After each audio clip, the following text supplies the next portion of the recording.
Hi అండి. నమస్తే అందరికీ. This is Madhavi Narasimha. Welcome to my channel.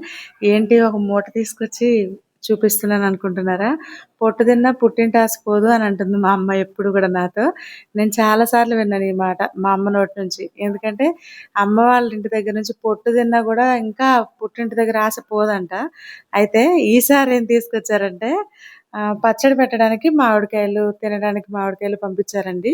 యాక్చువల్‌గా ఏంటంటే నాకు వెళ్ళడానికి కుదరలేదనమాట.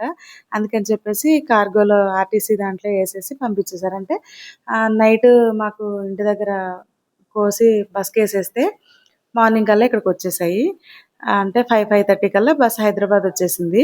ఊరు నుంచి అరౌండ్ 400 కిలోమీటర్స్ ఉంటుంది కదా! అంటే నైట్ టైమ్ ఎప్పుడేసినా మార్నింగ్‌కే రీచ్ అయిపోతున్నాయి. ఏం కావాలంటే అవి పంపిస్తారండి అక్కడి నుంచి. ఇవన్నీ జాంకాయలు ఒకే చెట్టుకి కాసినాయంటండి ఇంచుమించుగా ఒక 100, 150 కాయలు. అది ఎంతో హైట్ ఉండదు. నేను పొలం వీడియోలో కూడా కనిపిస్తుంది ఆ జామ చెట్టు. ఈ కాయలన్నీ ఇంక మా నాన్నగారు కోసి పంపించేశారనమాట. ఇంక మళ్ళీ వెళ్ళినప్పుడు తినడానికి ఉన్నా లేకపోయినా ఎలా ఉన్నా ముందు వీళ్ళు తింటారు కదా అని జెప్పేసి మిగతావన్నీ కూడా పచ్చడి మామిడికాయలు పంపించారండి. ఈ చిన్న చిన్న కొంచెం రెడ్‌గా ఉన్న మామిడికాయలేంటంటే మా ఇంట్లోనే చెట్టుందనమాట. అవి కొన్ని పంపించారు. వాటిని తోతాపరి అంటారు. నార్మల్‌గా అయితే ఊళ్ళో కలెక్టర్ కాయలు అంటారు. సింపుల్‌గా చెప్పాలంటే. వాటిని కొంచెం మనకి ఇప్పుడు పికిల్స్ అమ్మే దాంట్లో ఉంటాయి కదండీ! పెద్ద పెద్ద ప్రాసెసింగ్ యూనిట్‌లో పెట్టే పచ్చడి కాయలన్నీ కూడా ఇవే అనమాట. జ్యూసెస్‌కి కూడా అవే వాడతారు. అండ్ కొద్దిగా దాన్నేమంటారు కరివేపాకు అండ్ చింత చిగురు పంపించింది. చింత చిగురు అంటే నాకు చాలా ఇష్టమండి. కానీ కొంచెం కోసి పంపించారు కదా! కవర్‌లో కట్టి కొద్దిగా వాడిపోయాయి. కానీ పులుపైతే అలానే ఉంటుంది కదా! దీంతో నేను సగమైతే పప్పు చేశాను.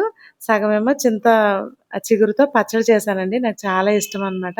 ఎండు చేపల కూరలో కూడా చాలా బావుంటుంది చింత చిగురు. చికెన్‌లో కూడా బావుంటుంది. నెక్స్ట్ ఇవన్నీ కూడా మామిడికాయ ఊరబెడతారు కదండీ! మీరు అంటే ఏమంటారో తెలీదు. మా దగ్గరైతే మామిడికాయ ఒరుగులంటారు. ఈ ఒరుగులేంటంటే ఎప్పుడన్నా ప్రయాణాల్లో మనకి నీళ్లు తాగే అవసరం లేకుండా బుగ్గన పెట్టుకున్నా కూడా మంచిగా నీళ్లు ఊరుతా ఉంటాయి. అంటే ఈ పొలం పనులకెళ్ళేవాళ్ళు చాలామంది వీటిని ఎక్కువ తింటారు. పొలం దగ్గరికెళ్ళినప్పుడు బుగ్గన పెట్టుకుంటే మంచిగా ఎంత ఎండలో ప్రయాణం చేసినా గూడా వాటర్ ఎక్కువ కావు. అండ్ నెక్స్ట్ పప్పులోను, పప్పుచారులోను అన్నిట్లోనూ వేసుకోవచ్చు. అండ్ నెక్స్ట్ దాంట్లో అయితే మూటైతే కందిపప్పండి. కందులు మంచిగా వేయించేసి, ఇసిరి కందిపప్పు చేసి పంపించిందనమాట. ఈ కవరంతా గోంగూరండి. గోంగూర అంటే అన్ని ఆకుకూరలో నాకిష్టమైంది గోంగూర ఎక్కువ. గోంగూర పచ్చడి గానీ, గోంగూరతో చికెను, గోంగూర ఆవకాయ ఉంటది కదా! అది గానీ చాలా బావుంటుంది.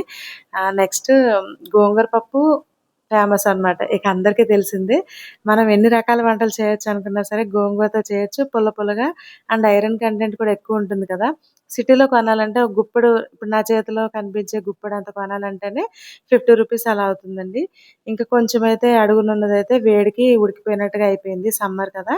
అందుకని చెప్పి ఇంకా ఒక మామిడికాయ అయితే కట్ చేసి తిని చూసాను. నిజంగా ఎంత తియ్యగా ఉందంటే ఇవి తోతాపరి కాయలంటారు కదా! చాలా రుచిగా ఉన్నాయండి.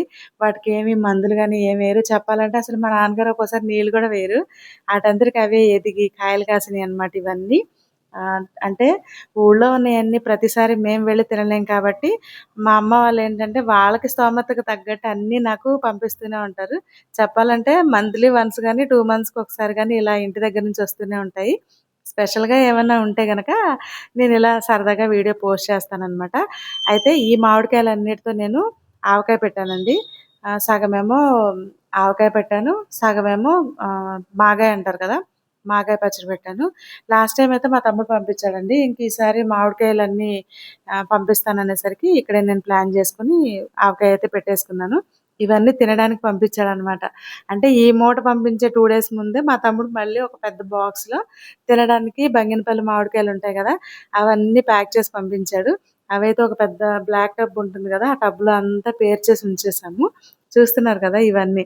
ఇంక ఇంటి నిండా మొత్తం మామిడికాయల స్మెల్ అండి అసలు. మనం ఎంత సంపాదించినా, ఏం చేసినా పుట్టింటి నుంచి మనకి ఏం పంపించినా సరే అది మనకి చాలా గొప్ప అనమాట. ఈ వీడియో నచ్చితే చిన్న లైక్ చేయండి. Follow for more videos. Thank you for watching.